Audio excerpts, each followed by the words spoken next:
Hey, welcome back to DadLabs. I'm Daddy Troy, today with Gever Tulley. He's author of 50 Dangerous Things You Should Let Your Children Do. It's a great book. We talked about that last week. And this week we're talking about a school that you run. It's actually a movement, a national movement, an international movement called the Tinkering School. And we're going to talk about that today. Okay. Tell us a little bit about the Tinkering School. What is it, just in a thumbnail? Tinkering School, in its simplest form, is a week-long sleepover camp where the kids build things using real tools, real materials, and we build really big. Right out of the gate, we start building, we introduce all the kids to all the power tools, all the materials that we're going to be using that week, and then we start building. We basically go from dawn to dusk.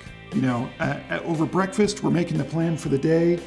We hit the ground running, we go up to the barn, we start building. In the afternoon, we're usually testing.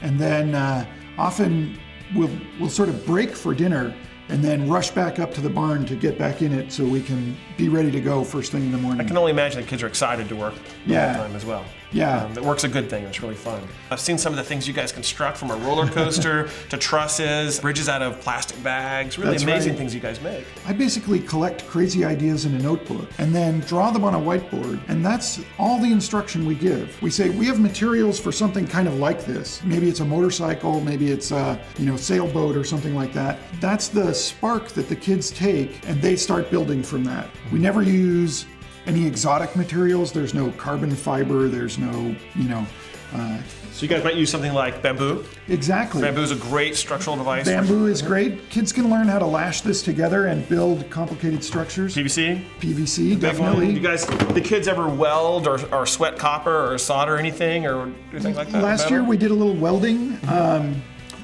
Mostly with the older kids, and then this year we're actually going to do a little bit with copper. We're going to do some hydraulics. I think. Fascinating, so, really cool. Do you guys let them use saws? Yes. Hand saws? Hand saw, power saw. Would you let them use a circular saw? We would not let them use a circular saw. This circular saw they would not be able to use. That's right. Okay, so this is from a disk drive from a computer. Tell me how this might work either at Tinkering School or you and I were talking earlier in your own family, how you guys take things apart. So at Tinkering School, right before dinner is this time-honored tradition of the deconstruction hour. It's a time where kids are just taking things apart, and even though they don't understand the exact purpose of all the parts, and especially the younger kids are going to look at this and they're going to see the little bit of optics, but if you try to talk to them about infrared lasers and things like that, they're going to get some of the ideas, but it's really kind of laying the foundation of this notion that everything that we buy was made by somebody, and there's somebody who understands how it all works. And it sounds also a chance to maybe take this motor out and use that motor to build something else. Exactly. And so there's a Tinkering School in California, right? Is that where you're going? Where in California is that? Just south of San Francisco. We rent a little ranch down there for the summer program. Some folks who trained with us last summer are starting schools up in Seattle and Baltimore this summer, and we're talking to people in a couple of other countries, New Zealand, Dubai, and Israel. So we'll have links to your site over at dadlabs.com. Go check it out, thetinkeringSchool.com. Yep. Thanks for coming in today, Gever. I really appreciate it. Great pleasure. Thanks for having me, Troy.